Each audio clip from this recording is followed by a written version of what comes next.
So the topic of today's talk is speech acts, and speech acts that covers different types of act, actually 3 types that I'm going to talk about. But since I'm not sure exactly how many of you know speech act theory and Austin's work and so on, I thought that I might start by sort of summarizing what you find in Austin's book. So Austin was the founder of this field, speech act theory. A classical book about speech act theory is Searle's Speech Acts from 1969. But this is the foundation, Austin 62, How to Do Things with Words. And there are really 2 parts to this book. First, Austin starts by talking about performative utterances and the contrast between 2 types of utterance, performative utterances and consultative utterances. And Austin's target is the idea that whenever we use a declarative sentence, we state a fact, we report, we say how things are, and we express a proposition which is either true or false. That was the view that he wanted to criticize by pointing out that there are certain cases in which we do use or utter a declarative sentence, an indicative sentence, but in which we don't really state a fact, we don't report any independent reality, we don't say anything true or false. So that's a case in which instead of simply saying something true or false by using a sentence like as a normal declarative form, we actually do something, we perform an act. That's the reason why Austin called those utterances performative, they do something. And the sort of example is the example here. I named this ship the Queen Elizabeth. So you have a bottle of champagne or whatever in your hand and you do whatever is required and you say, I named this ship the Queen Elizabeth. And if everything goes well, you have actually named the ship the Queen Elizabeth. So what Austin says is that when we do that, we're not reporting a fact, we're not saying anything true or false. There is no reality that we are describing. Rather, we're creating a new reality, as it were. We're making the case that the ship is now called the Queen Elizabeth. Before the utterance, the ship didn't bear that name at all. After the utterance, the ship will bear the name. So something new has happened, a new fact or a new state of affairs has come into being thanks to the utterance. So the utterance has done something, basically. But the utterance is not a report on anything. And in particular, it's not a report on the act itself being performed like the act of naming the ship. According to Austin, when we say, name this ship the Queen Elizabeth, of course we say that we name the ship, but that's a way of making explicit what we are doing. And making explicit for him is not exactly the same thing as reporting what we are doing, because reporting for him implies a sort of independence of the fact that you talk about and your utterance, while here the fact and the utterance are one and the same thing. So that's the contrast. Ordinary consultative utterances are utterances like this mic is working, or I'm speaking, or things like that, in which indeed there is a fact, an independent fact, and there is an utterance that reports the fact. So that's the first thing that Austin insists on, that there are uses of declarative sentences that serve to perform a certain act rather than to say something true or false. And then the second part, well, there is a transition. And in the transition, Austin suggests that there are more utterances that are used to perform such acts than merely performative utterances of that sort. Now, performative utterances of that sort he calls explicit performatives, because there are utterances that not only are used to do something, to perform an act, like naming the ship, but which at the same time make explicit that this is what we are doing, because the utterance really seems to be self-referentially about the act itself. The utterance says that you are performing the act which you are in fact performing. So those are the explicit performatives. The verb in the utterance names the act which is being performed. So that's the critical feature. But Austin notices that, for example, take a similar act, like suppose that you have authority over someone else and you give an order to the person. You say, I order you to leave the room at once, for example. So for Austin, this is another performative utterance. This is another explicit performative, because this utterance, I hereby order you to leave the room at once, is an order, and it's used actually to perform this sort of act, ordering the hearer to leave at once. And the utterance is also an explicit performative because it makes explicit what you're doing. But clearly, this same act of ordering the hearer to leave at once, again, imagine an institutional context in which the speaker has authority, like, for example, in the army or something like this, over the hearer. That sort of act can also be performed by using a sort of an ordinary utterance that doesn't name the act, like, for example, leave at once. If you have authority over the hearer and you use an imperative sentence like leave at once, this will count as an order. This will not be as explicit, as unambiguous, perhaps, as the sentence I order you to leave at once, but this will be basically the same sort of act will be performed in this more implicit manner. And for those cases, Austin talks of primary performatives, and we might say implicit performatives. But they are also performatives because they are used to perform the same sort of act. And when you're there, you can realize that the same thing may happen with declarative sentences, not just with imperative sentences. Imperative sentences, no one ever said that they are used to express, to say things true or false, so they are not really the target of Austin. But it's widely accepted that in the case of imperative sentences, their role is to do something, maybe, rather than to state a fact. But take a similar case. Suppose I say, I promise you to do it. That will be, for Austin, that's a performative, because here you're performing the act of promising, which is also a social act, like requires a certain setting and so on. And you're doing it explicitly. You're doing it explicitly by uttering the performative formula, I promise you to. And in all those cases, you can use hereby, where hereby means that precisely it's this very utterance. It is this very utterance which constitutes the performance of the act that it talks about. So you can say, I hereby order you to leave the room, or I hereby promise that I will do it, things like that. So this counts as a performative for Austin. When I say I promise to do it, I'm not reporting, I'm not describing something independent of my utterance. On the contrary, I'm just, the act of promising is entirely constituted by my utterance. So for him, it's a performative utterance. But here too, we can perform that same act in this more implicit manner. We can say, I will do it, or I will do it without fail. If you say without fail, it's almost explicit, because you never say without fail unless you actually committing yourself, which means that unless it's a promise. But you can make the promise without saying, I promise. We can simply say, I will do it, and that may be understood in context as a promise. So that would count as a primary or implicit performative. Now that's interesting because I will do it is a declarative sentence that seems to be about reality, to describe, to state a fact, the fact that I'm doing, that I will do it, and some people might be willing to say that this is true or false. I will do it is true if and only if I will actually do it. So this is a case in which the contrast between transitive utterances and performative utterances is somewhat blurred, and it's blurred to an even greater degree when you realize, and that's the next step, that even when you actually state a fact, promising is very different from stating. Promising is committing yourself to doing something. It's not the same thing as reporting a fact or whatever. But suppose that I actually report a fact. Suppose that I'm saying, tomorrow will be a nice day in Krakow. Assuming that, so I heard the weather report and I'm able, through testimony, to state this fact. I've got some reason to believe that, and I say it, and that may be true or false depending on what the weather is tomorrow in Krakow. So this is a constative utterances. I'm saying something that's true or false. But then Austin notices several things. First, he notices that you can perform this. Here, there is also an act that you're performing. You are indeed stating that it will be, the weather will be nice tomorrow. You're making a statement, you're making an affirmation or an assertion. And of course, assertion is the sort of thing that constative utterances are used to do. But that suggests that even constative utterances serve to perform an act, namely the act of assertion.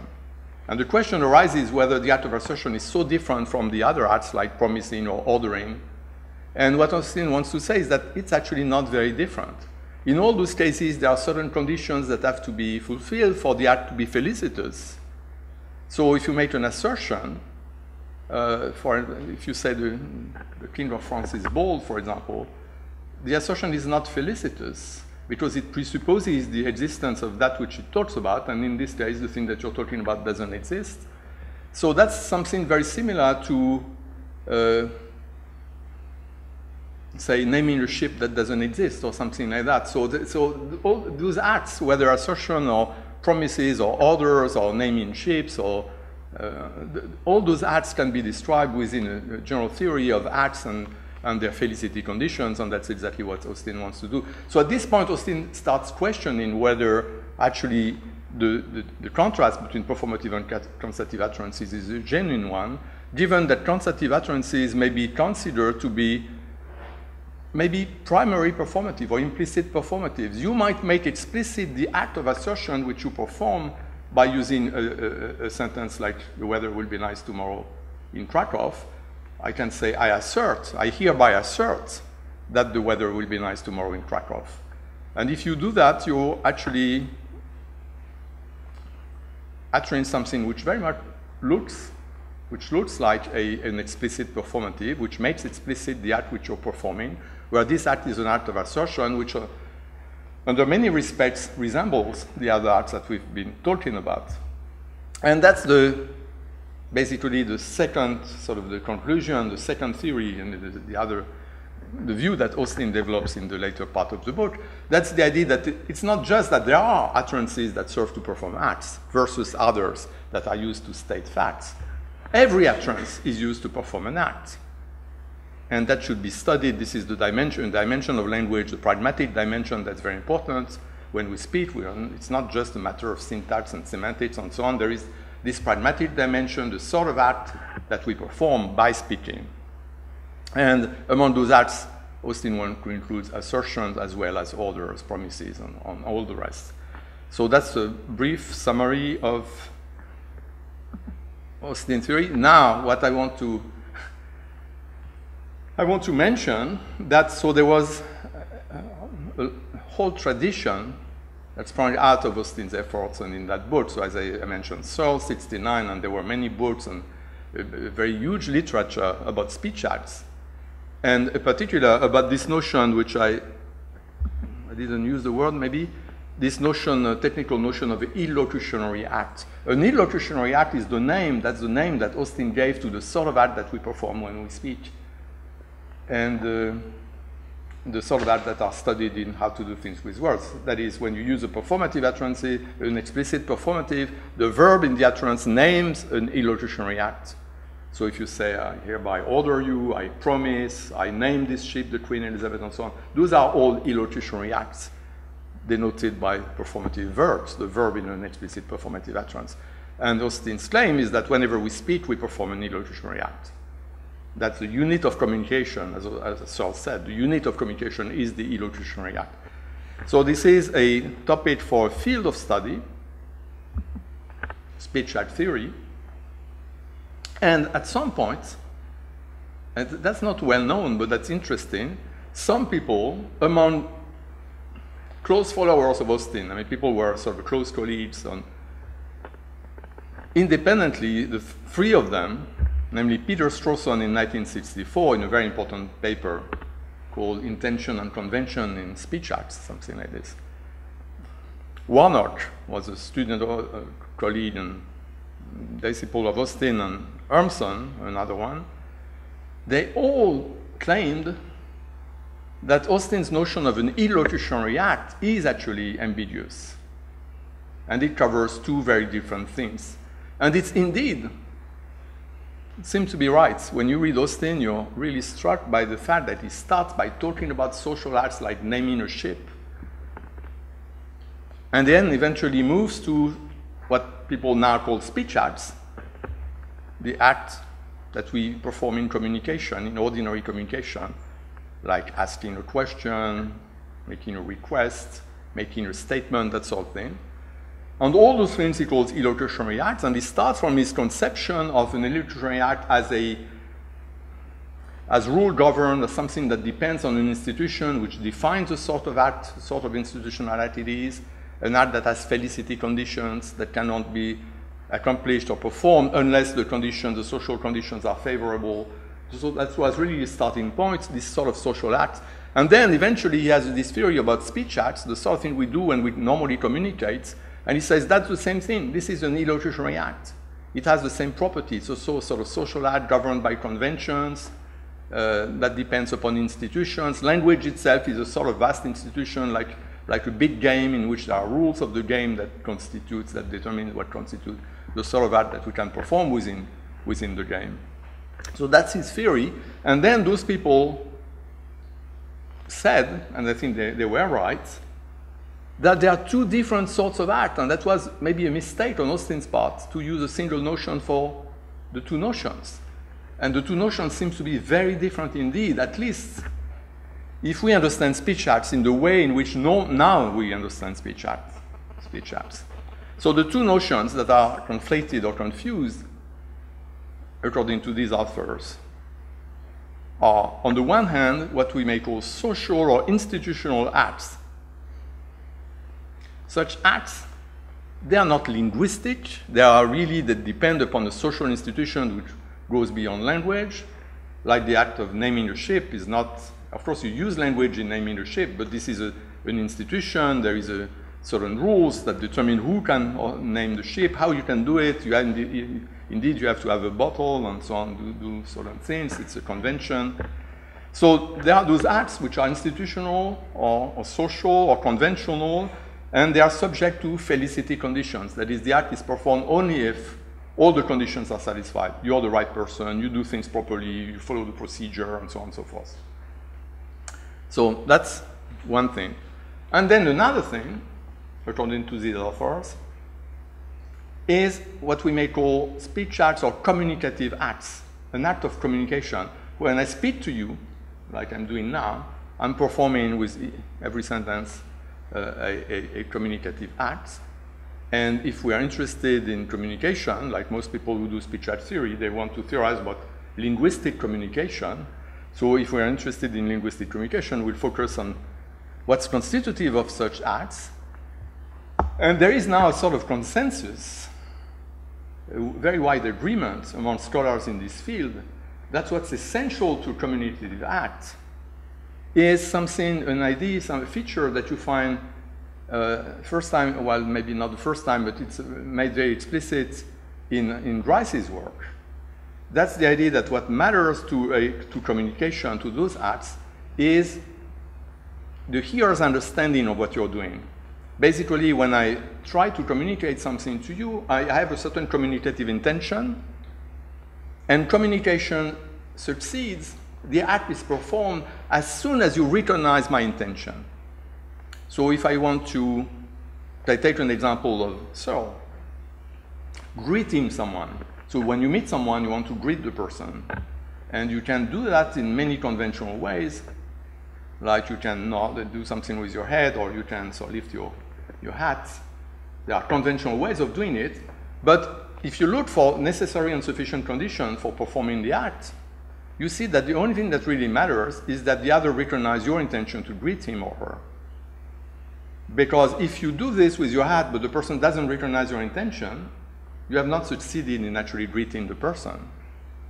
And if you do a very strange gesture, non-conventional like this, for example, not conventional at all, but if by chance the other person does recognize your intention to greet her by this gesture, then you have managed to actually perform the act. So that suggests that the only thing that's really required, and it's actually sufficient too, to perform an act of communication, is actually that the hearer recognize your intention. And this notion, this corresponds to something in Austin's theory. Austin has a condition for performing speech act, which is the uptake condition that the hearer understands what you're doing. He has this condition, but among many other conditions, many other social conditions that have to be in place, because he thinks that such acts have felicity conditions, go beyond the uptake condition. But people like Strawson, following Grice, they say that for a communicative act to be performed, there's one thing that's both necessary and sufficient, is that you express or make manifest a certain communicative intention, and the hearer recognizes your intention. As soon as your intention is recognized, the intention is fulfilled. That is, you have performed the communicative act. So I can, for example, order you to leave this room at once. What I have to do that is simply to make it manifest to you that that's what I'm doing. And that's as soon as you recognize that that's my intention in speaking, I have managed to perform this communicative act, the act of ordering you. Of course, that's another matter of whether I'm allowed, I'm sort of authorized, or I have the relevant authority for you to obey my order or to comply. But my order exists as soon as there is this exchange, that is, a certain intention has been made manifest and the intention has been recognized. So communicative acts are governed only by this uptake condition according to Strawson, following Rice. While the social institutional acts are a different matter, because there are all these institutional aspects. For example, the procedure must be followed, you must use a bottle to name the ship, and so on and so forth. So the idea was, of these authors, there are these two types of acts that are very different, and Austin wanted to understand speech acts in the light of those institutional acts. He thought this same thing, but actually that may be a mistake, and it's better to actually separate the two inquiries. Indeed, Austin was interested in institutional acts, social acts, but his successors, the other people who have done speech act theory since the 60s, basically, they are interested in communication. They are not interested in social acts particularly. So it seems really that there are these two topics. So social institutional acts, to give you examples, I mean, the example that I just used, like ordering someone and greeting someone, they are sort of unclear because they are exactly the sort of examples that Austin likes, because they seem to belong to, as it were, the two categories. But there are cases that are clearly institutional or social acts. They are not a matter of just using language. So making a bet, when you put some money, you're betting with someone, I mean serious betting with money, or baptizing someone if you're the priest, or excommunicating if you're the Pope. That's the sort of example Austin uses, the sort of act that you can perform by using a formula, the relevant formula. If you are the right person in the right institution, you can perform that act of excommunicating someone, bequeathing in a legal act, or opening the session. If you're the chairman, you open the session. That's something that you can do only if you are endowed with certain powers. Certain conditions have to be satisfied, authorizing, and so on. So there are a long list in Austin's book about such acts. And what he says about them is that they are indeed performed by saying something, but they are more than just a speech act. It's not just communication that's going on. It's something that goes beyond communication. It's a social act with social consequences, social or legal or institutional consequences, which we can describe as the creation of obligations and rights. Obligations for the hearer, or possibly for the speaker in the case of promises, or rights, and so on. So this is really the legal domain. And performative utterances, the utterances that the explicit performatives of Austin's first theory, are clearly utterances which serve to accomplish such a social or institutional act. Now, it turns out that Austin was the founder of the field, but quite independently, there was another guy who wrote a book about those things, and Austin didn't know about it. And surprisingly, the other people in Oxford apparently didn't know about it, because otherwise they would have told Austin, because Austin was friends with legal theorists, and if they had known of Reinhardt's work, they would have mentioned it, because it's a whole book about those things. So Adolf Reinhardt, who was a student of Husserl and was a legal theorist, and he wrote this book, The A Priori Foundations of the Civil Law, 1913, in which he really talks about that. He talks about social acts. He has a theory of social acts, what constituted them, what the conditions for accomplishing, and he talks even about, I think he has performative utterances as well. And it's a very detailed in-depth analysis of such acts. So anyone interested in illocutionary acts in that sense, the sense of the social institutional acts, should look at Reinhardt. But speech acts or communicative acts, that is the sort of thing that speech act theory talks about. So if you look if you open any book in speech art theory, you'll see the sort of acts that we're talking about. Yeah, asserting, asking questions, warning, requesting. Well, greeting, as I said, is sort of a not totally clear, advising. Again, take any ordinary sentence, you have an ordinary conversation, look at each sentence and ask the question, what sort of act is it performing? Is it a question? Is it an assertion? Is it a request? That's the sort of thing that speech art theory cares about. And here, the basic, as I said, the mechanism, the essential mechanism for speech acts is the mechanism of intention recognition. And that mechanism of intention recognition is what Bryce talked about when he talked about meaning, what it is to mean something in the sense of communication. You mean something by an utterance. So his analysis of meaning was this idea that there was this mechanism of intention recognition. You express an intention, and it's essential to the fulfillment of the intention that the hearer recognize your intention. And what Strawson did in that paper in 1964 is to connect Austin and Bryce by saying those speech acts that Austin is talking about, the illocutionary acts, it's mysterious what they are. No one had ever said what they were. Austin gives examples mostly. And Austin and Searle says if we are interested in what they are communicative acts defined by this Dreissian property, that they rest on the recognition of the intention to perform them. And this seems very different, and that's what Strawson says, from the institutional acts. Okay, now my view on this, which goes back to a very early book of mine, much earlier than this date here, because that's the English edition, but there was a French edition much earlier. So I tried to sort of justify Austin while accepting the point made by Strawson and the others. And what I said there is that illocutionary acts are actually genus-faced. They have two sides. So there is a single act that has two sides. And that explains this sort of ambiguity, which those authors were right to emphasize. But that also justifies Austin to some extent, because it's a single act that has these two properties. It's both a communicative act, which rests on the mechanism of intention recognition, and at the same time, but only if the circumstances are appropriate, the very same act counts as a social act with legal consequences. So we shouldn't think that there are two kinds of acts. Indeed, there are two kinds of acts in the sense of if we want to characterize the acts, you have very different characterization, very different necessary and sufficient conditions for the two types of acts. But it's important to realize that it's the same acts, the same bit of reality can be described as a communicative act at some level and as a social act at another level. So what we must do is actually distinguish levels here. And I give an example, and I think with that example, things will be very clear about how we can reconcile these two conceptions of the acts by distinguishing levels.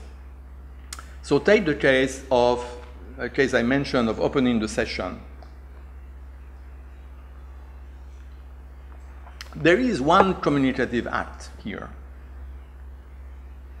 such that to perform it, it's necessary and sufficient that the hearer recognize the speaker's intention to perform it. So this communicative act we may call the act of declaring the session open. To declare the session open, it is necessary and sufficient to get the audience to recognize your intention to declare, to do that. So suppose, for example, that I'm the chairperson, and I say, the session is open, or I say, I declare the session open. Doesn't matter whether I use an explicit performative or primary performative, the session is open, or I declare the session open. Maybe the session is open is also actually an explicit performative, depending on, but anyway. I say that, and there are actually two things that are, first the audience has to understand what's going on, and if the audience understands what's going on, that the act of declaring the session open will have been performed. What I mean is that this understanding on the part of the audience may be missing, actually. Suppose, for example, that I happen to be the chairperson, but you, for example, either you don't know or you didn't pay attention, and I say the session is open, and you may believe that I'm actually reporting the facts, that the session is open because everybody is quiet, so I'm saying the session is open, and so you believe that I've made a statement. In this case, the uptake condition won't be satisfied. That is, the audience won't have understood what's going on. And suppose, so if everybody is in this, so if I'm the chairperson, but no one here understands or realizes that I am, and understand my intention in saying I open the session, I will not succeed in performing this communicative act because my intention will not be recognized. There is an issue whether in such circumstances I will have succeeded in actually opening the session, maybe because for institutional acts, this uptake condition may not be that important. There are cases in which it's sufficient if a certain procedure is followed, even if no one understands, the legal consequences will be created. Anyway, I should not have thought about this sort of complication. To make my point about the distinction between the two levels, we rather need to consider a case in which the person who says the session is open or I open the session is not the chairperson, not the person in charge. Suppose a madman comes to the front of the meeting, and because he's mad, he believes that he's the chairperson, and he says the session is open, very in a solemn manner and so on. Everyone will understand his intention.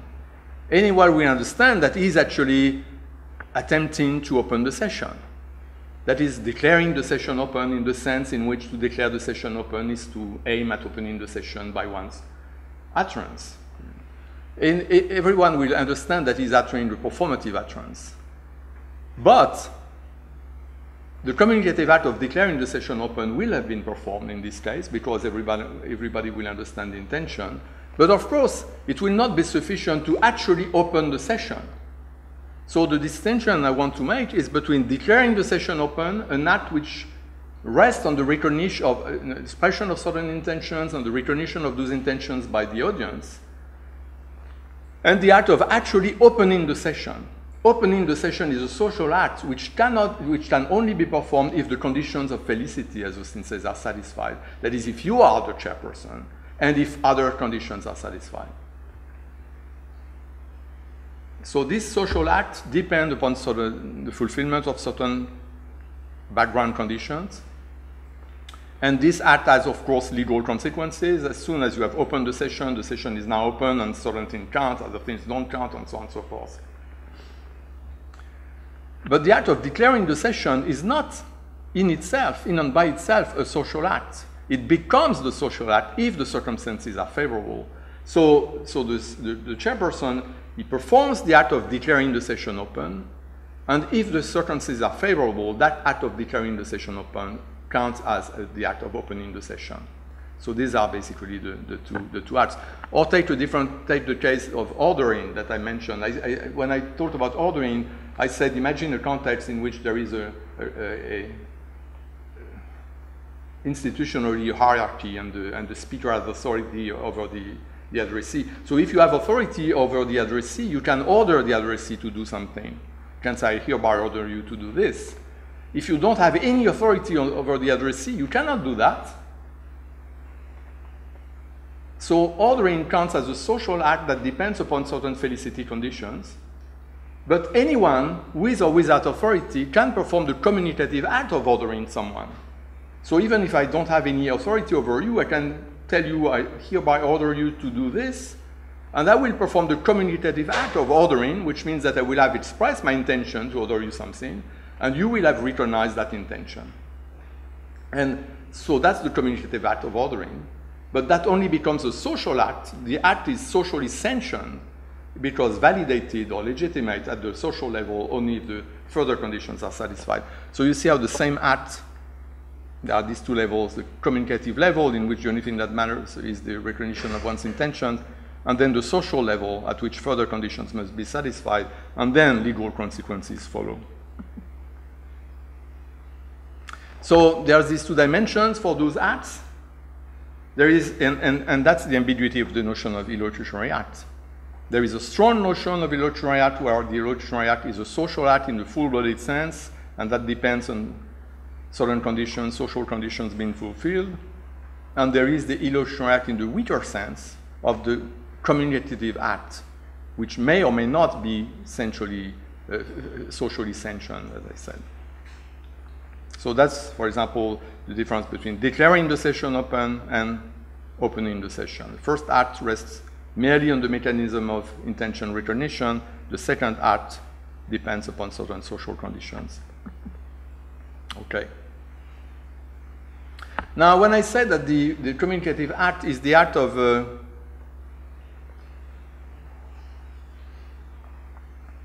expressing one's intention, an act that is only performed if the intention is actually recognized by the hearer. I'm talking about an intention. And now we may ask, intention to do what? In speech art theory, it's very common to say that the intention which you express in communication and which the hearer has to recognize is the intention to perform the act, which is actually performed if the intention is recognized.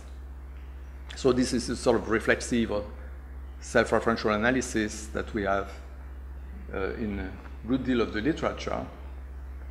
There are other people who say that the intention that you express when you perform an illocutionary act or a communicative act, illocutionary act in the weak sense, is the intention to achieve certain effects by means of your utterance, where those effects count as what Austin calls the perlocutionary effects. Like in the case of assertion, the effect that you're aiming at is the effect of bringing your audience to believe what you're saying. Or in the case of an order, your intention is the intention that the hearer do what you're asking him or her to do. So on this view, the intention that you express is the intention to achieve certain effects, ulterior effects. So there are these two theories. I can't actually, I've already spent a lot of time in my introduction, so I've got to go a bit quicker here so I can develop these views. But the view I propose is neither of them. The view I propose is that the illocutionary act in the weak sense, that is the communicative act, the act in which you actually express an intention and the hearer has to recognize your intention. The intention which you express and you make public, you manifest to the hearer, is, according to me, the intention to perform the illocutionary act in the strong sense. So there are these two acts, the act in the weak sense, the communicative act, and the act in the strong sense, the full-blooded social act. And we analyze the act in the weak sense as the act of expressing, making manifest to the hearer a certain intention. And I'm saying which intention it is. It's the intention to perform the act in the strong sense. So to declare the session open, what you have to do is to make public, to make manifest to the audience your intention to open the session, where open the session is a full-blooded illocutionary act.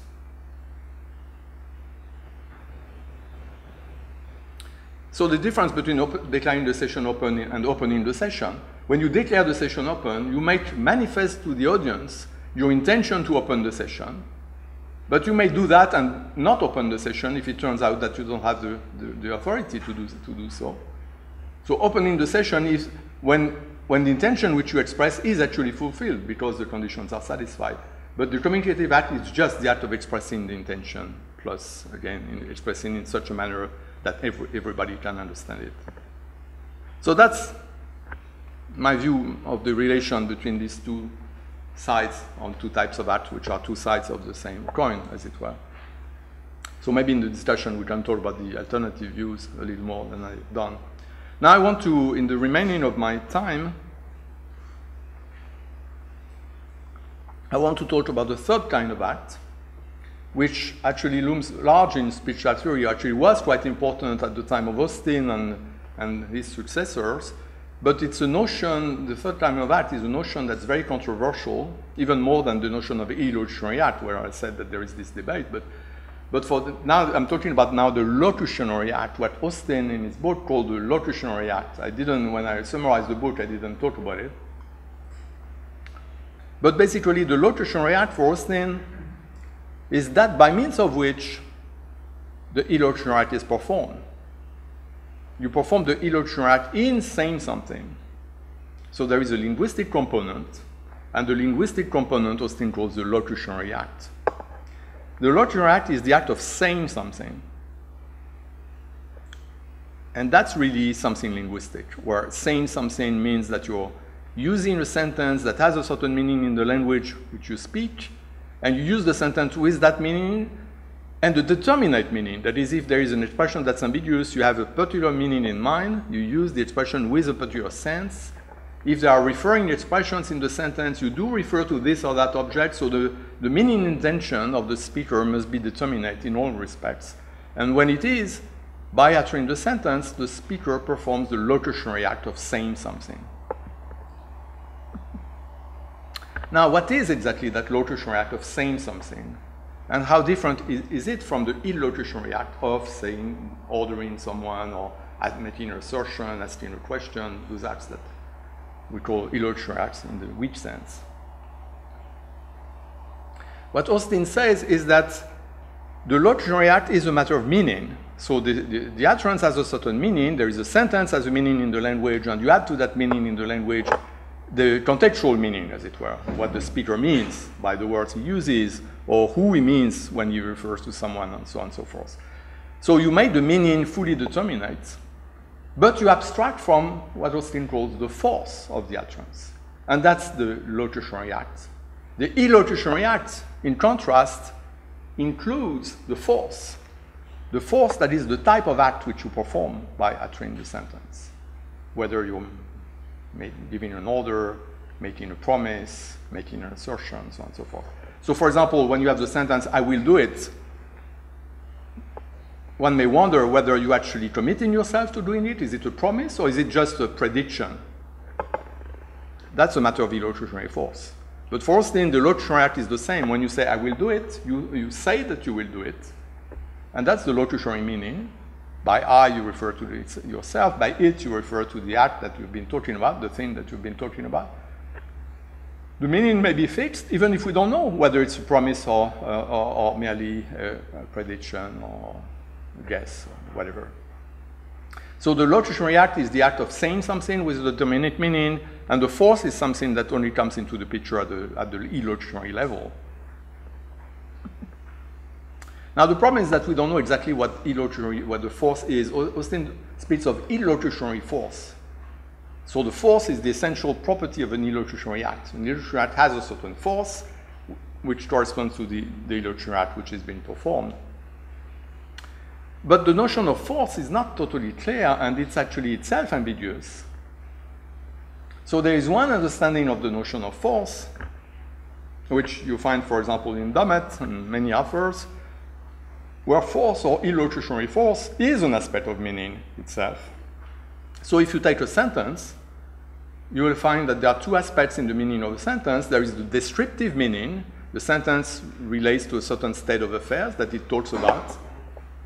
And there is an aspect of the sentence, an aspect of the meaning which pertains to, indeed, the force, or that is which pertains to the type of act which is performed by the utterance. So Dummett says that force is that part of the meaning of a sentence in virtue of which the sentence is conventionally understood to express, say, an assertion and not a command. So there are aspects of the meaning of a sentence that actually directly correlate with the type of act which you perform. And those aspects of the meaning of an utterance are the force, the element that convey the force of the utterance. And for example, sentence mood, whether the sentence is in the declarative mood or the imperative or interrogative, that correlates with the type of act which you perform. That doesn't talk about what the state of affairs which you're talking about. So for example, take those examples which are in discussions of this, like in the authors here, Searle, Stenius, Reichenbach, and so on. It's very common to distinguish two aspects in the meaning of an utterance. Here you have three sentences. Is he home? That's a question. He is home. That's an assertion. Let him be home. That's supposed to be sort of a request. And what those authors say is that there is some element that's common to the meaning of these utterances. They all relate to a certain state of affairs. He's being home, where he's is a certain person that we're talking about. So that person being home is, as it were, the descriptive core of the utterance, the proposition in Searle's sense. But this proposition may be expressed with the force of an assertion, you're stating that he's home, or with the force of a question, you're asking whether he's home, or with the force of a request, you're asking that he be home. So there are these two components, the descriptive component and the pragmatic component, they're both part of the meaning of the utterance. And the pragmatic component is the force of the utterance. It gives indications concerning the type of act which you're performing. And the descriptive core, the proposition in Searle's sense, proposition expressed, is force neutral. It's the same independently of the sort of act which you're performing. So that's the standard notion of force, where force is an aspect of the meaning of an utterance. But when you look at Austin's conception of the locutionary act, you see that Austin's notion of locutionary act doesn't abstract from the force in that sense. So Austin's notion of the locutionary act or the locutionary content of an utterance is very different from Searle's notion of a proposition that's force neutral, that's the same for sentences of different types. So here is it's not directly a passage that I quote from Austin, but it's almost that. On the relevant page, Austin says how we report locutionary acts in English. And he says that if you have a sentence, the cat is on the mat, that's an assertion typically, but suppose someone utters this sentence, Austin says that we would report the locutionary act performed by the speaker as the act of saying that the cat is on the mat.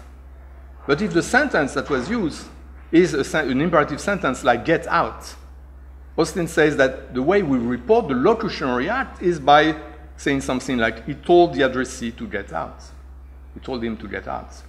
Or if the sentence used was an interrogative sentence like, is it in Oxford or Cambridge, we would report the locutionary act by saying, he asked whether it is in Oxford or Cambridge.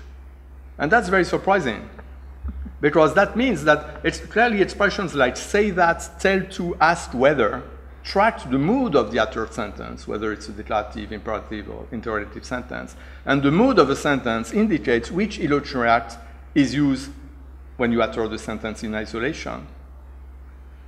So it seems that the locutionary meaning or the locutionary content of an utterance for Austin is not force neutral. It actually includes the element of force in the sense of that aspect of the meaning of an utterance, which tells us which type of act the sentence is used to perform. And for many authors, this is inconsistent on Austin's part, this understanding of locutionary content as including the force component, because Austin says that the locutionary act abstracts from the force, where the force is the illocutionary dimension. So the contrast between locutionary and illocutionary acts is that locutionary acts are supposed to be acts of uttering a sentence with a certain meaning, while the illocutionary act is the act of uttering the sentence with a certain force in addition. That's what Austin says. At the same time, when he talks about the illocutionary act, he seems to say that the meaning that's conveyed through the locutionary act is actually a meaning that includes the illocutionary force in the sense that I've described. And people say this is inconsistent and this is hopeless because notions that ask whether, tell to, say that seems to be illocutionary notions. So people like Searle gives up the locutionary-illocutionary distinction in favor of different distinction. I'm not going to go into that. But I think that in order to defend Austin, and here we can defend Austin, we have to distinguish two notions of force to realize that the notion of force is ambiguous, and it has actually been ambiguous from the very start. That notion was introduced, actually, Frege has a notion of force as well, and all the authors who've talked about force have sort of maintained a sort of ambiguity in the notion. So I want to say the notion of force is ambiguous. There are two things we may call force, and what Austin meant when he said that the locutionary act abstract from the force is force in one sense, but not in the other sense. We've just seen there is a sense in which the locutionary content includes the force, which differentiates different types of sentences, for example. Okay. Now, the two notions of force are as follows. There is the notion that I've mentioned so far following Dummett, the idea that the force of an utterance is an aspect of its meaning, what we might call the pragmatic meaning of the utterance. That is the aspect of the meaning of an utterance that pertains to the type of act which is normally performed by using that type of sentence. So force in that sense, that's what's given by the sentence mood, for example, interrogative, imperative, declarative. That's an aspect of the meaning that's pragmatic and pertains to the type of act that you perform. So that's one notion of force.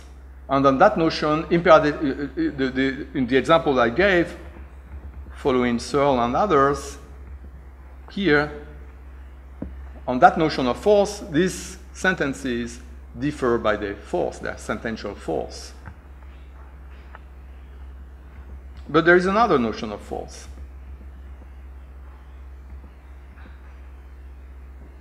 So the first notion of force is something that is encoded by the sentence. Say an imperative sentence or an interrogative sentence encodes that this sentence is used for asking questions. There is a type of illocutionary act that seems to be encoded in the sentence itself. The sentence gives you indications as to the type of act which normally you perform when you utter such a sentence. And that's an aspect of the meaning of the sentence. So that's something that's encoded in the sentence. That force as an aspect of meaning, something that's encoded by certain forms. But there is a notion of force in which force cannot be encoded at all. It makes no sense to say in that, for that second notion of force, that force is encoded. What's encoded in a sentence, depending on its type, is the type of speech act which such a sentence is designed to perform, the type of speech act which it is the role of the sentence to perform. So interrogative sentences are used to ask questions. Imperative sentences are used to perform requests, and so on and so forth.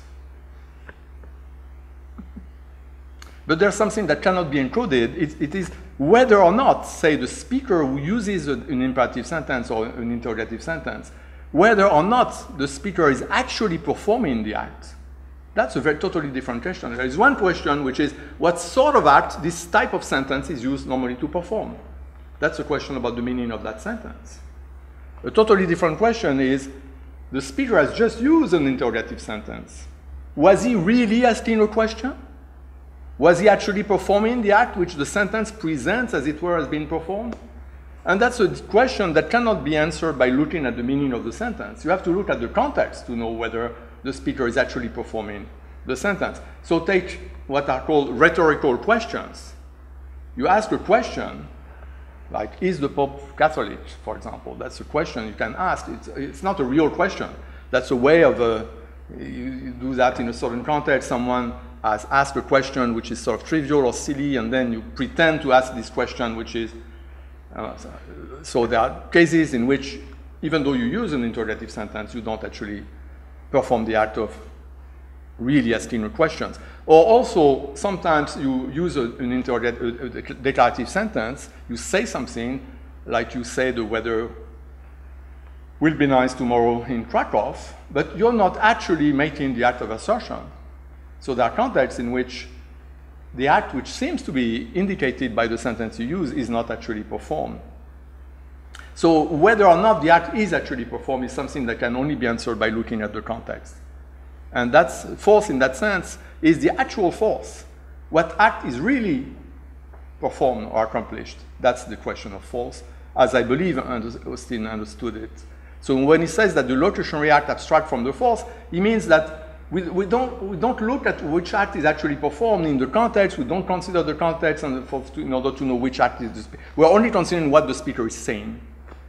So if the speaker uses an interrogative sentence, the content or the meaning is perfectly clear, even if we don't know whether he's really asking the question or only pretending to ask the question. So I said that the notion of force is ambiguous, and in the literature, indeed, if you look at the assertion sign, that's something that was introduced in logic and the philosophy of logic, the assertion sign to do a certain work, but it's sort of ambiguous. There are some people who use the assertion sign to distinguish precisely different types of sentences, like, for example, in the literature and speech acts, Reichenbach, Searle, and others, they use the assertion sign to distinguish declarative sentences from, say, imperative sentences, and they have a sign that corresponds for imperative sentences that indicate the force of the sentence. Or for interrogative sentences, they have another sign. So the assertion sign is used to indicate the type of speech act being performed by that type of sentence. But Frege used the assertion sign to represent something quite different, not to represent the difference between, say, different types of sentences, which correspond to different sorts of speech acts, but rather Frege used the assertion sign to distinguish the case in which a something is said, the speaker expresses a certain proposition,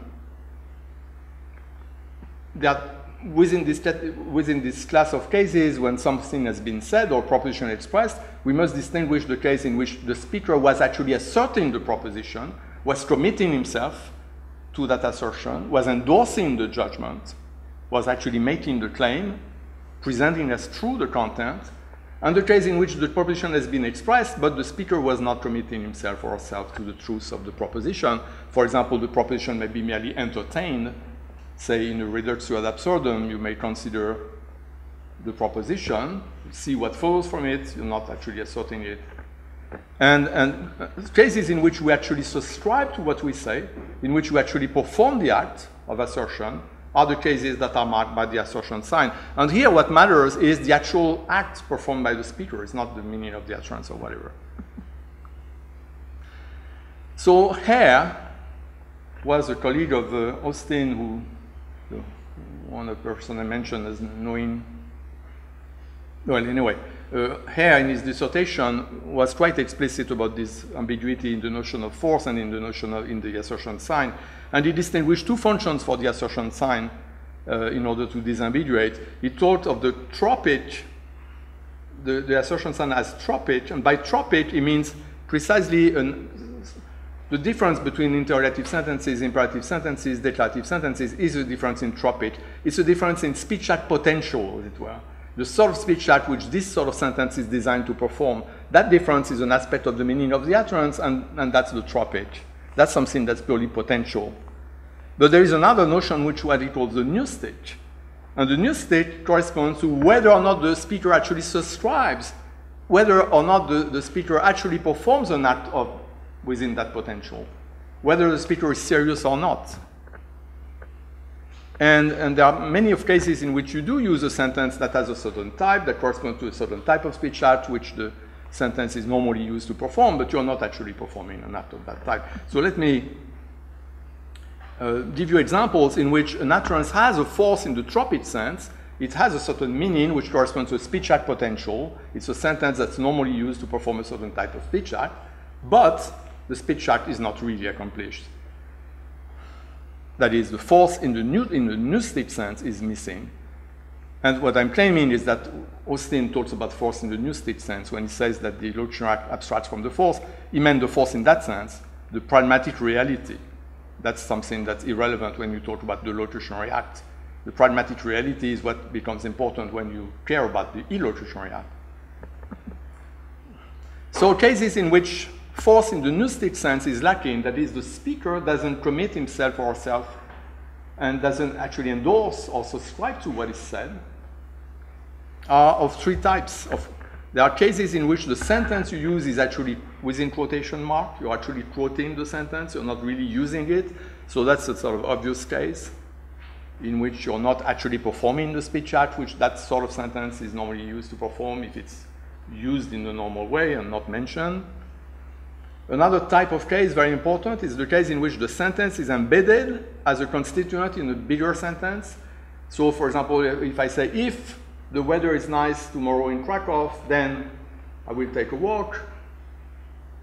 The proposition that the weather will be nice tomorrow in Krakow is not asserted by me, even though it's a declarative sentence that has an assertive potential, but it's not actually asserted because the sentence is embedded as a constituent in a bigger sentence. So what's asserted is the bigger proposition expressed by the complex sentence, the conditional proposition that if the weather is nice, I will go take a walk. And the third type of case, which in my view is very important because it can serve as a model for the others, is the case in which the sentence is actually uttered in isolation. So it's not embedded as a building block or constituent in a bigger sentence, but the speaker is not serious. Is not. So there is. Austin talks about that. This idea of seriousness. In order to perform a speech act, it's not enough to say something. You have to be serious, and you have to be committed, to endorse, to subscribe to what you say. And there are many cases in which you're not. For example, the example that Frege gave. Frederick talked about that example at length, and he wanted to use it as a model for what happens in other types of cases. The case of the actor on a stage. So if you're on a stage in a theater, and you say, the weather will be nice tomorrow in Krakow. It's a line in your play. You're not certain that the weather will be nice tomorrow in Krakow. It just pretends. You're on the stage, you're pretending to say that. You're pretending to be the character whose role you're playing and making that assertion. So that's a case in which you're not asserting. So those are cases in which linguistically the sentence is there, the meaning is there, the speech act potential is there, the illocutionary force potential is there, force as an aspect of meaning, but you're not actually performing the act. Now, more cases that are closer to linguistic communication of the ordinary sort that we care about, and it's in that sort of thing, what people in relevance theory call echoic uses of language.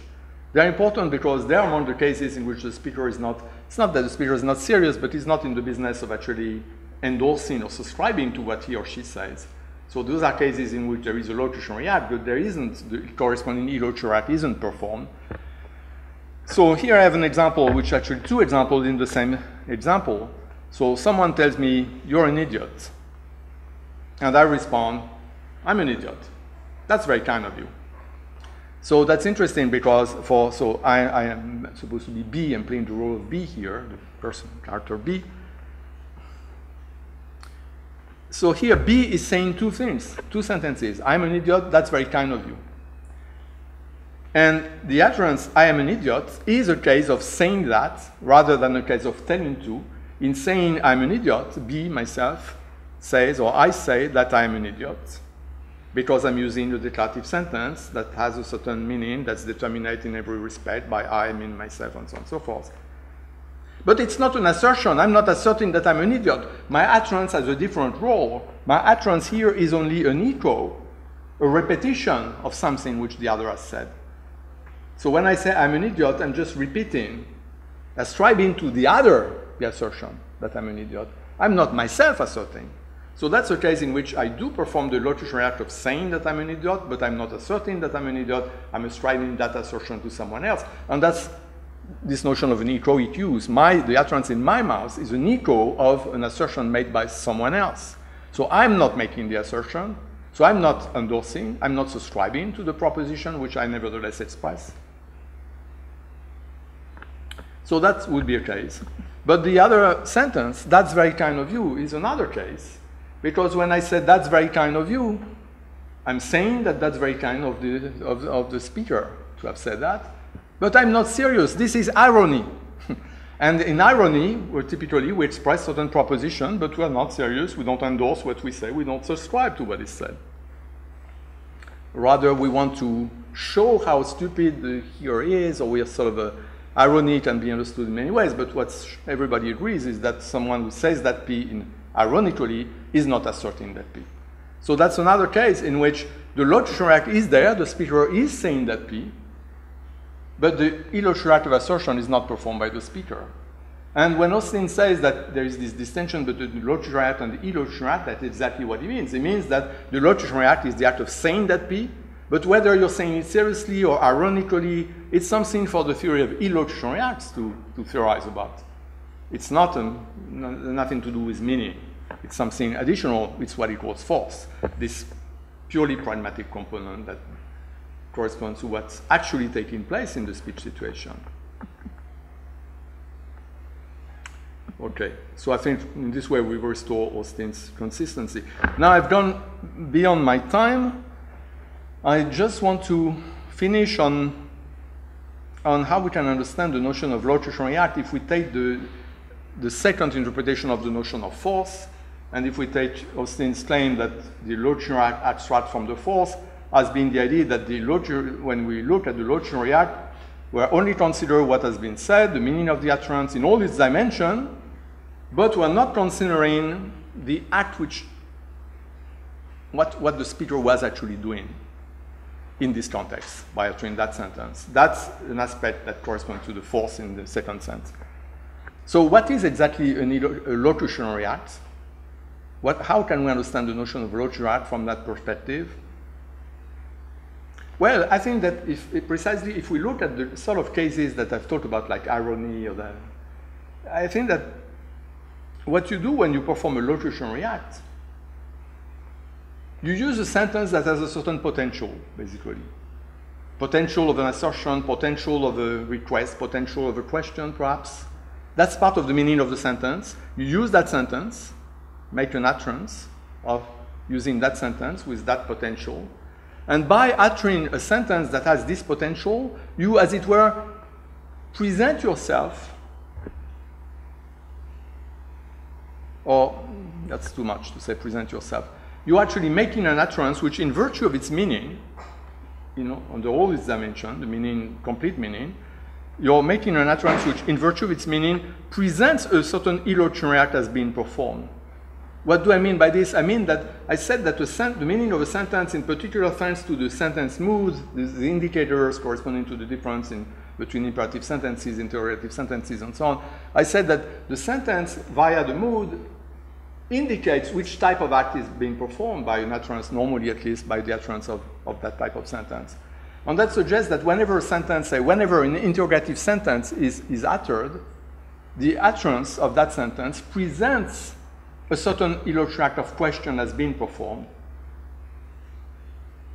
And then the issue that arises is this act which the utterance presents as performed in virtue of its meaning, is this act really performed in this context?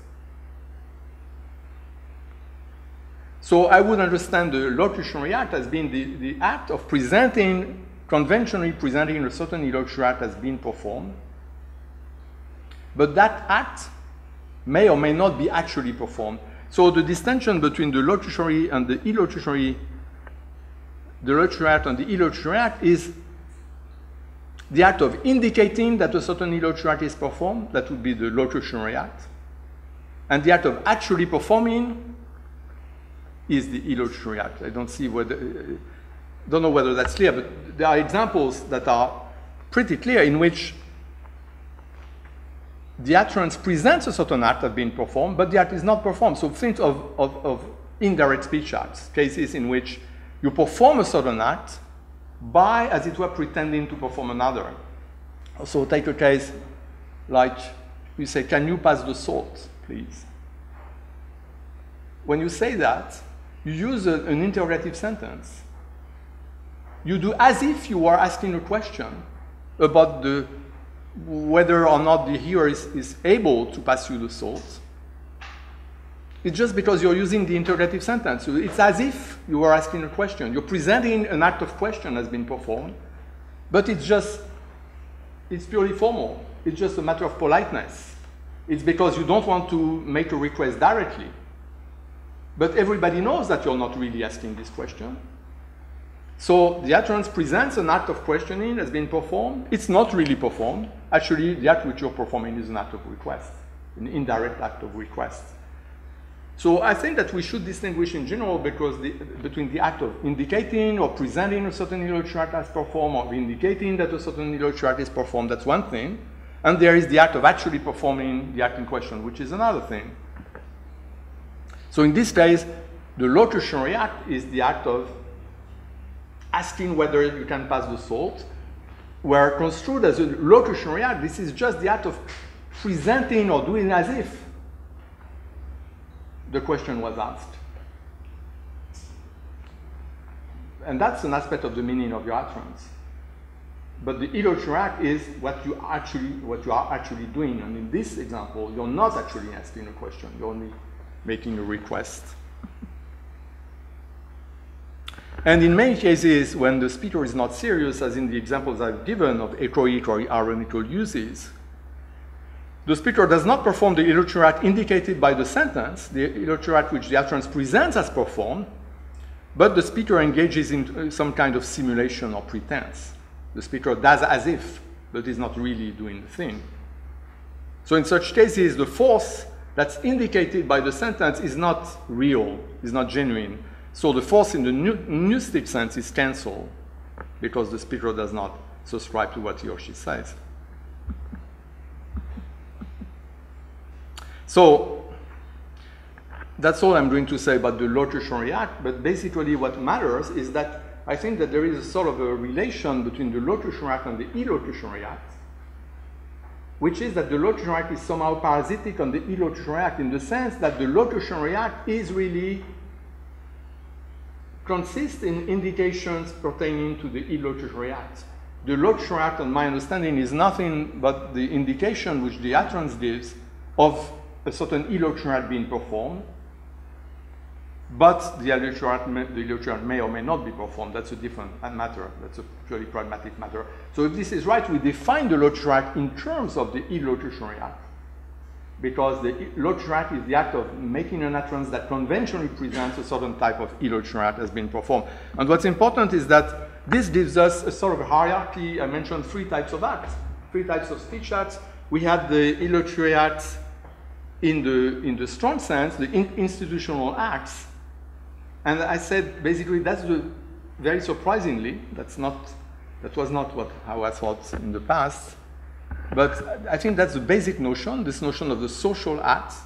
There is this hierarchy, and what we find at the most basic level is this notion of the social institutional act, which has certain legal consequences, which is the creation of obligations and rights. And the notion of an illocutionary act in the weak sense or communicative act is defined in terms of that notion of social act, because the illocutionary act in the weak sense is the act of, as I said, making public or making manifest one's intention to perform an act, a social act of that type. So there is the social act, which requires certain special conditions, conventional conditions to be fulfilled. But when you perform a communicative act, you might manifest your intention to perform an act of that act. As soon as you've made manifest the intention, you have performed an illocutionary act in the weak sense, but not yet an illocutionary act in the strong sense. Further conditions have to be satisfied. So the notion of the illocutionary act in the weak sense or the communicative act is defined in terms of the social act, because the social act is what you intend, what you express the intention to perform. And now the locutionary act, in turn, is defined in terms of the illocutionary act in the weak sense, because I say that the locutionary act is nothing but the act of conventionally indicating the performance of an illocutionary act in the weak sense. So we find this sort of a hierarchy where of the 3 types of acts, the locutionary act is defined in terms of the illocutionary act in the weak sense, and the illocutionary act in the weak sense is defined in terms of the illocutionary act in the strong sense. So I stop here. Thanks.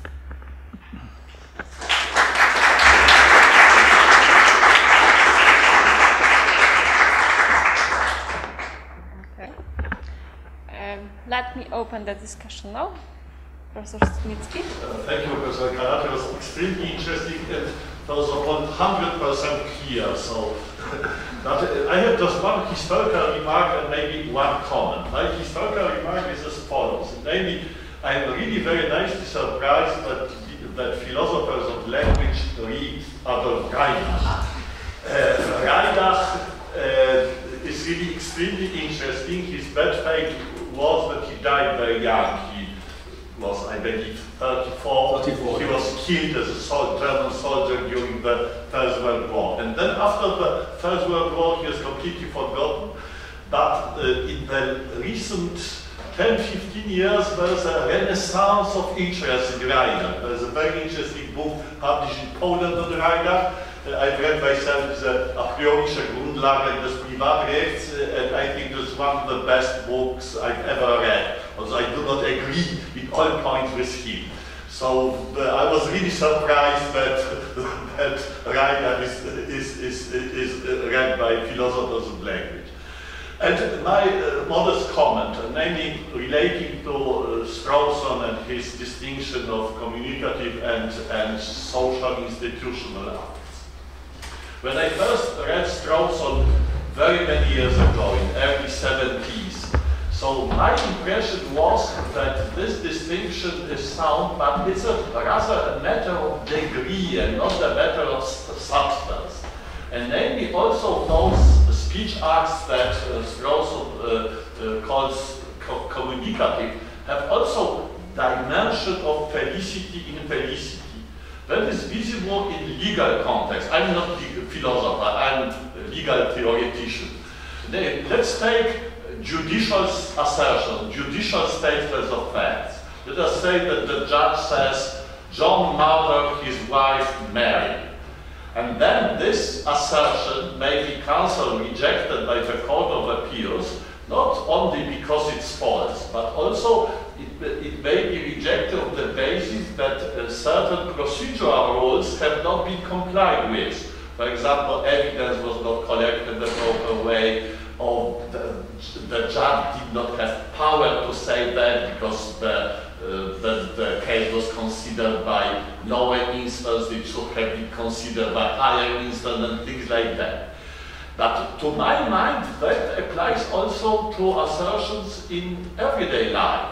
When I assert something, I enter into a sort of commitment. My assertion has certain vague and maybe unclear normative consequences. When my wife asks me what's the weather like, and I tell her it's beautiful sunshine, and then she comes back and says it's raining, so she's blaming me for that. So when I say that's a beautiful weather, I enter into a commitment, I present myself as taking a sort of a guarantee that what I say is true. But also, for example, I say P, and somebody asks me, why do you believe that P? And I think, I don't know, I just believe that. There's something wrong, so my assertion of P is also infelicitous in a way. So in that time I thought that that's rather a matter of degree with respect to those institutional speech acts. The procedure is explicit. Everybody can say what the rules are. In this everyday life, assertion is a sort of a paradigm of communicative act.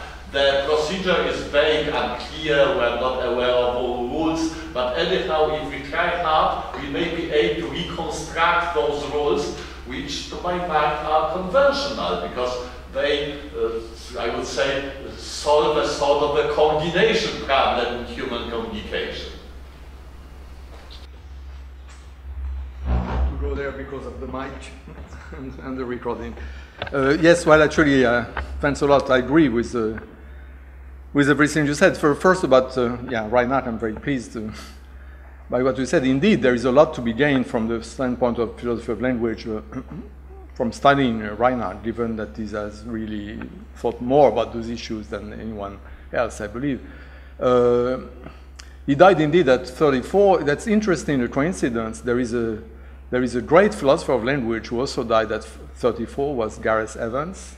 And so Reinhardt is sort of similar by the importance of his contribution, I believe. That's interesting. So regarding what you said, the critique of Strawson, which you presented on two counts, the continuity between the two categories and the fact that the notion of procedure, felicity conditions, all that apply as well to the communicative acts, or to the sort of speech acts that Strawson was distinguishing from the social acts, properly speaking. I think I fully agree. That's basically that's Austin's point. Basically, Austin he was actually struck by these two facts: the continuity and the fact that we have something very similar, including for assertion, to what we have in the case of full-blooded social acts. So that's a sort of response that can be made to the people like Strawson who insisted on the fact that there are two types of acts. But I think the two views are really compatible. That's what I wanted to insist on. I thought that indeed there is a difference in the concept of the communicative act that rests on intention recognition. There is this concept, and there is the concept of the social act, which appeals to these other notions, more normative dimension. And actually, we have to realize that it's not that there are acts that belong to one type and acts that belong to the other type, except for there are a few exceptions. But in general, we find that the same acts can be described under the two dimensions. And therefore, Austin's consideration apply. And you've said things that are very similar to what Austin would have said to justify his position. And in particular, when it comes to assertion, what you said about assertion as commitment, and so that I believe this is absolutely true. But from this standpoint, there's something that worries me and that surprises me, that Reinhardt seems to put assertion aside. He says that there are promises and orders, there are clearly social acts with normative consequences, but he says that's not the case for assertions. It doesn't describe, it doesn't think of assertions in terms of commitment. So I wonder whether it's not a linguistic issue, but that's very, but I fully agree with you that assertions has to be thought as social acts themselves with normative consequences, and they do create also obligations and rights. And many people like Brandon and others have theorized about assertion in the philosophy of language along those lines in the recent past. Roman and Lisa. I want to get back to the point when the important arguments against Austin appeared. And I'm not sure that I understood that question correctly.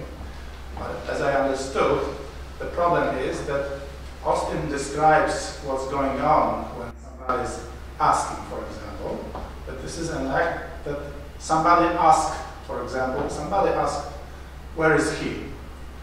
And the problem is that when you ask what is the locutionary act within such a description, so you would have to say that locutionary act is that somebody asked. And so the content of the verb ask is within that what was meant to be clearly locutionary. So Illocutionary. Oh, I wanted to say. No, okay. Locutionary. Yeah. I wanted to say locutionary. Okay. So, but my question is now, had anybody tried to interpret the situation that such sentences like I order you, I name you, etc. are actually descriptive sentences, but not performative, and that performative content is not spoken literally or directly, but is spoken within the conversational implicative. So it would mean that when I say I order you to leave, so I make a descriptive sentence, and that describes my attempt to make an order. And in case when my recipient understands that as an order, so it is the case when he understands the implicature.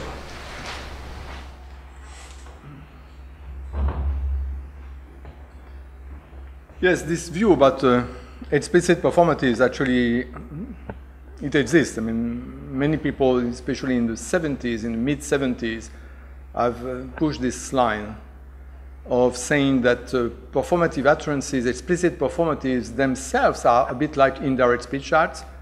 So when I say I order you to leave, I say that I order you to leave. And indirectly, by saying that, indirectly I'm ordering you to leave. Just as when I say, can you pass the salt? I ask whether you can pass the salt, and by pretending to ask that question, I'm indirectly requesting, by pretending to ask the question whether you can pass the salt, I'm actually asking for the salt. So some people have said that this is similar. Ken Back, for example, and a few others. There is, though, a difference, which is the relation between the act directly performed in this case and the act indirectly performed would be different in the two types of case. This view has been tried. It's not, I find, very, very plausible, but still there is something that can be restored for this attempt, which we can very well apply what I've said about the locutionary act and the illocutionary act on my understanding of those. I don't know what I would. I don't know exactly what I would present. I have this sort of confidence that I would find some very good arguments, but I want to say that it seems obvious that when I say I order you something, it is a descriptive sentence because I use the verb order in very many concepts. No, absolutely, that yes. are obviously descriptive. Yes. So why not in that case? No, so it's complicated, and I hope I can.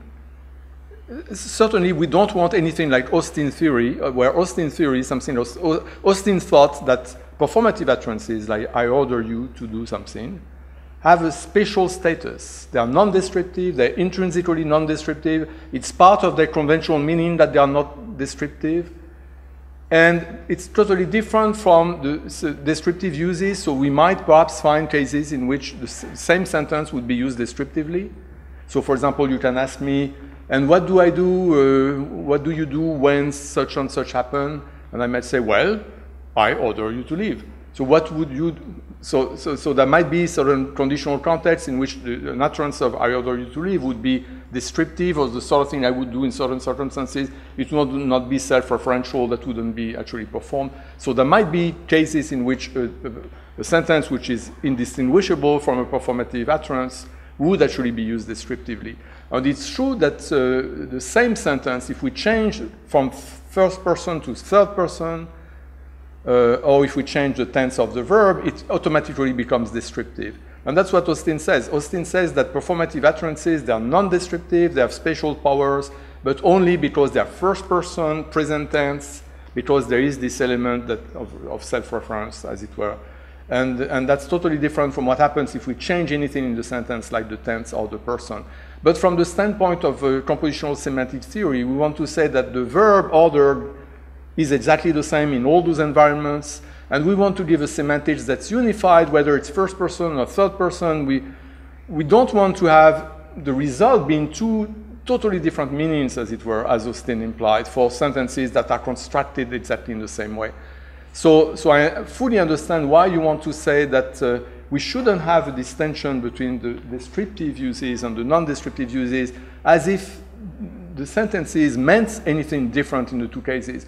But precisely what we can say, I think, is that at the level of the locutionary meaning, there is no difference. So when you say, I order you to leave, let's apply this notion of locutionary content that I've characterized. When you say, I order you to leave, you say that you order the addressee to leave. That's the locutionary meaning. That's common to descriptive and performative uses of the sentence. No difference at that level, because the difference between the descriptive uses and the performative uses would count as a difference at the level of the illocutionary act, what you are actually doing by uttering this sentence. So it would not be a syntactic semantic matter. The meaning would be the same for descriptive uses and performative uses. The difference would be really a difference in which speech act is the speaker performing. When the speaker is using I order you to leave performatively, the speaker is actually giving an order. When a speaker is using the sentence, I order you to leave descriptively, for example, the speaker is writing something, and you come into the room and you ask me, what are you doing? And I might respond, I'm ordering you to leave, because that's what I was writing my order or something like this. That would be a descriptive use. And so we might say that there is no difference at the level of the meaning or the locutionary content. At the level, the difference is difference in the speech act. So that would be like the difference in the case of can you pass the salt between a case in which I use this sentence really to ask a question and a case in which I pretend to ask a question, but actually I'm giving an order. That would be a difference at the illocutionary level. That I accept, and that I believe that's the spirit of your remark. But I still want to insist that it's not the same thing as exactly the same thing as indirect speech act, but I agree that it's a matter of force in the second sense, it's a matter of illocutionary act. And I think this is very similar to the case of, I mentioned, of the promise when I say, I will do it. I will do it can be descriptive. I'm just reporting on the fact which I take to be real because I believe I will do it, so I tell you I will do it, but I'm not committing myself. And there will be other cases in which if I say I will do it, I'm actually committing myself. I could say I will do it without fail, and I could make it explicit by saying I promise that I will do it. Again, that would be a difference at the illocutionary level, which speech act is performed, which illocutionary act is performed. But the meaning of I will do it is the same in the two cases. So Austin thought that the meaning was different because it wasn't totally clear here. I think that we can accept that the meaning is the same in all those cases, and the difference between descriptive and performative uses is related to the realm of the illocutionary act. So in that respect, I accept what you said. Okay, Isa. Oh my God. Thanks for this interesting lecture. Could you please speak up? I have two clarification questions about two cases. So what would be the analysis of these cases in light of your theory proposed here? So the first case is someone coming to an auction, but not knowing that this is an auction, and raising his hand, and so somehow by accident buying something. And so your theory seems to require that there be a speaker's intention. So Grice would, for instance, say that this was not felicitous because there were no speaker's intention. But there are social contexts where this would actually count as buying something because the hearer's uptake was buying something. So is really this the hearer's uptake was? So the hearer's uptake was that this person bought something. Yeah. That it was the intention of this person to buy something.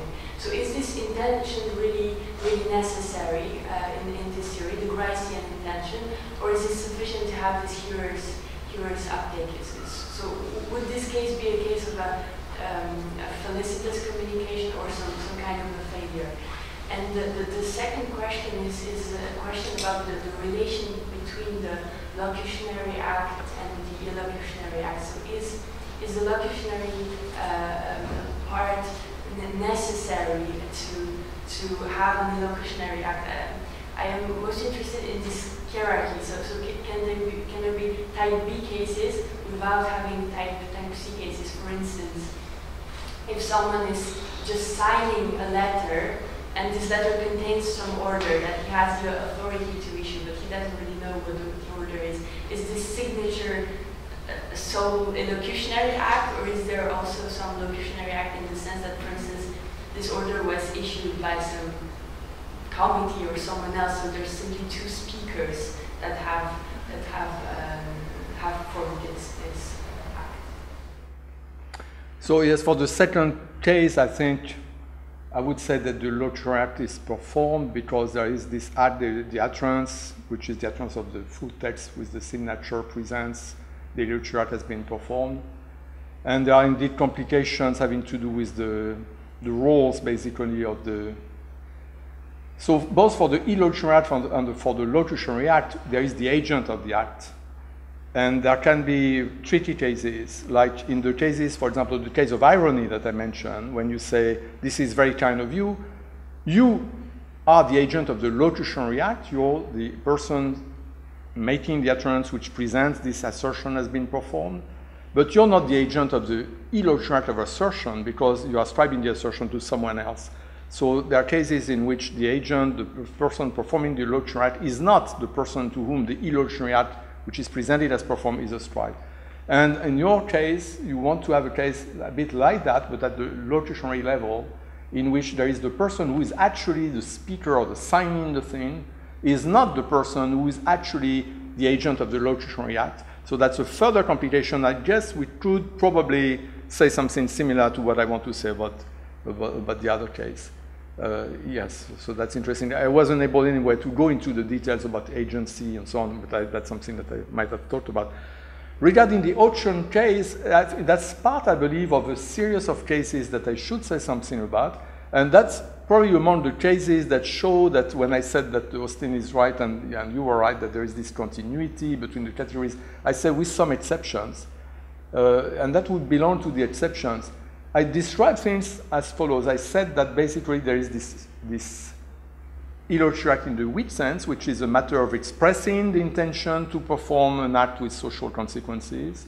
And this illocutionary act in the weak sense is actually performed when my intention is recognized and there is uptake. And that's the illocutionary act in the weak sense, because it may be that there are no social consequences unless further conditions are satisfied. So I describe basically the act in the strong sense, the illocutionary act in the strong sense, as what happens to the illocutionary act in the weak sense when the further conditions are fulfilled. But there are there are clearly cases when it comes to social acts in which the procedure for the performance of the social act doesn't pay so much attention to the intention of the speaker. So there are cases in which even if it was not the intention, so the guy at the auction was doing this, he wanted to do something with his arm and quite unbeknownst, in an involuntary manner, he raised his arm, and it may be that in certain contexts, raising one's arm is enough, whatever your intention, to have the consequences it has if it's in a particular context. So it may be that the intention doesn't matter, or it may be that the uptake, the recognition of the intention doesn't matter. And both cases are possible. And that's, again, that depends upon the social act, because there are certain conventions for performing the social act, and it may well be that those again, in those conventions, it doesn't matter so much what the intentions are. So this picture, which I presented, in which you perform the illocutionary act in the strong sense by or in performing the illocutionary act in the weak sense, that has to be qualified because of those cases, because there are cases in which you would indeed perform the social act, even you have not successfully performed the illocutionary act in the weak sense, because there would be either a lack of intention or a lack of uptake. Well, actually, the lack of intention is not really important. What's important is that you made the intention manifest. So it may be that you can make an intention manifest if you don't have the intention. That's not really a problem. It's a matter of public manifestation. So not having the intention may be not that important. But uptake by the audience recognition of the intention made manifest, as it were, is something important. And in some cases, there are examples in which that may be missing, and still the further social act may be performed. Those are all complications for my view. Yeah. I think a clear case is even inadvertently pressing your button of your mouse on an eBay auction. That has serious consequences for sure. I was just about to ask the same question as the first Isa's question, saying an anecdote about a Bulgarian conference where a person opened a session just while rehearsing the sentence in Bulgarian. He was not Bulgarian. That's a very good case. Somehow the mic was on, and the next speaker happened to be Bulgarian, so without any intention, he opened the session. That's just a kind of anecdote relating to your story. The real question is about how you think you differentiate between different locutionary actions. So, for instance, in some corners you might be aware of that there is a debate whether promising and word giving are different locutionary actions. Promising versus word giving. Or another similar debate, a more abstract, is whether there is a difference between uttering and truly uttering. And I was always kind of puzzled how to proceed in these debates. So do you have any methodology how to differentiate between allegedly different locutionary acts? I don't know those debates, and yeah, but I'm not sure exactly what the differences are in these two cases, or if these were indeed two different cases, and I don't know whether it's different at the locutionary level or at the illocutionary level. For the locutionary act, I think that the criteria is simple. If that's the same sentence.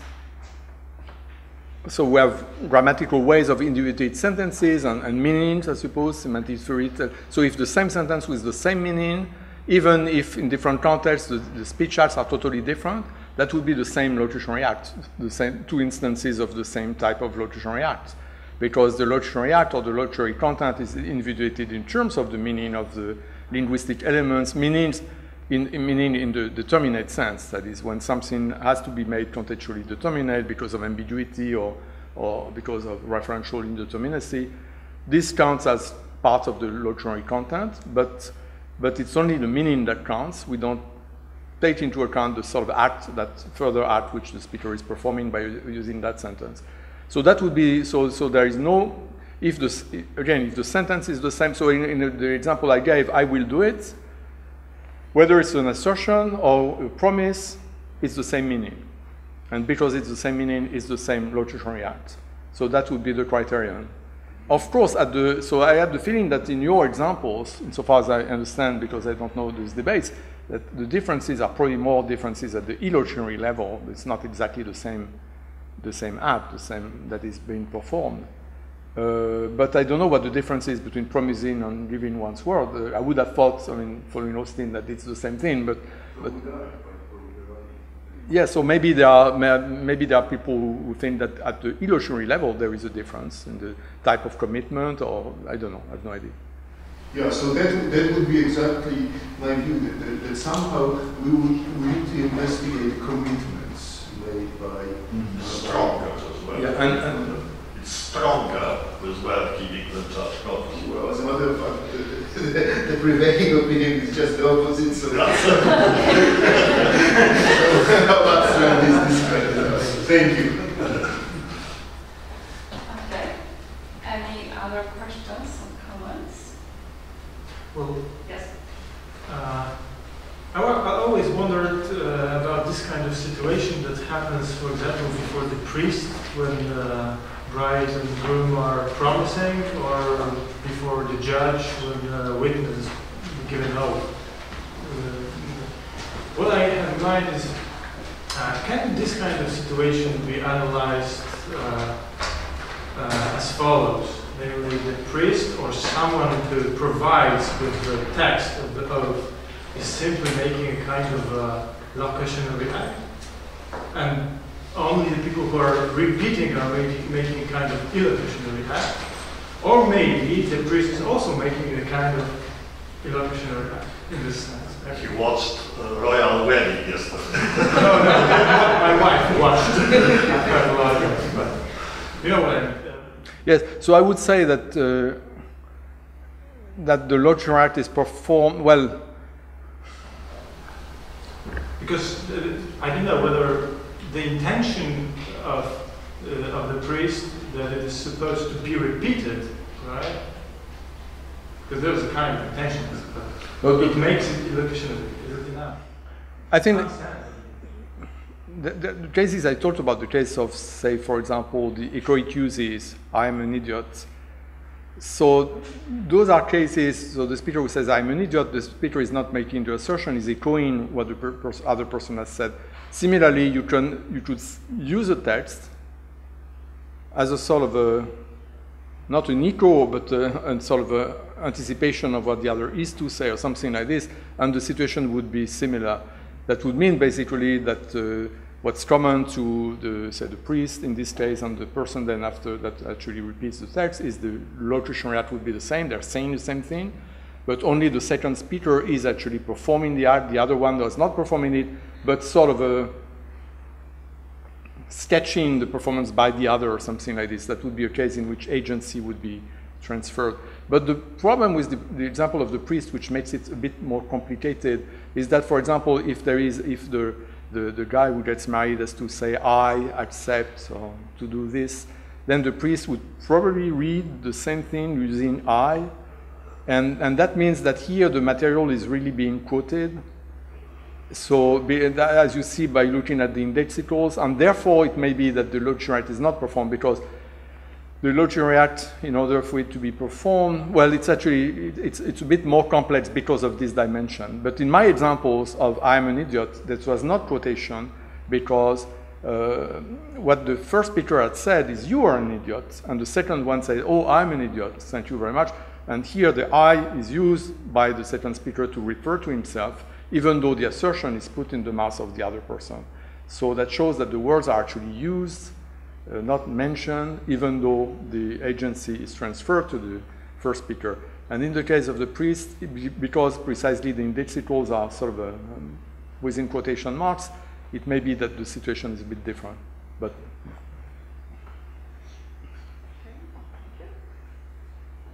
Any other questions?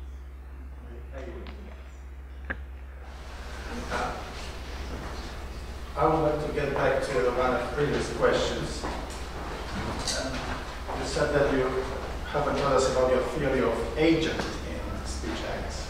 But my question is, does your theory follow such an idea that in the strict sense, speech act demands the accordance between intention and the effect, but there are also possible some other meanings of the expression speech act, for example, social one in which it is not necessary, especially the case with raising hand on an option and buying something by accident, is a case of misunderstanding. And in that extended, you would say, concept of speech act, misunderstandings are allowed, you would say. So do you agree with, you would say, two concepts, a narrow one, a strict one, and a wide one, or you solve the problem in another way? No, I'm not sure what the problem is in this case. Because when you make a, for example, buy something by misunderstanding, there is obvious discordance between your intention and the effect of that what you did. So you would say that in the strict sense, this is not a speech act, but a case of misunderstandings. No, certainly that's a case of misunderstanding. But the issue is what matters to the performance of the different types of act I mentioned. So for the illocutionary act in the weak sense, I think that what matters is that you manifest a certain intention. You make public an intention. It doesn't matter whether you have it or not. For example, the liar, or there are plenty of people who are not sincere and so on, they don't have the... But you know, in many social contexts, you can say your words back. You can say, I didn't mean that. Excuse me. It wasn't what I thought. And the situation allows that your utterance is nullified. But in some contexts, perhaps, you've got to be careful because it's possible that you do something that you do not intend. No, and in the second kind of situation, I would say this is the second kind of speech act. I would say that this is a situation when the society finds you as saying something. You don't say this, but you are found as saying something. Yes, I think that's what's really important is what, say, a reasonable judge would, the sort of intention that a reasonable judge in this context would ascribe to you. That matters more than the actual intention which you have, I think. That's for sure. So the point of view of the audience is of paramount importance, I think. Okay, thank you. Any other questions? If not, then let's thank the speaker once again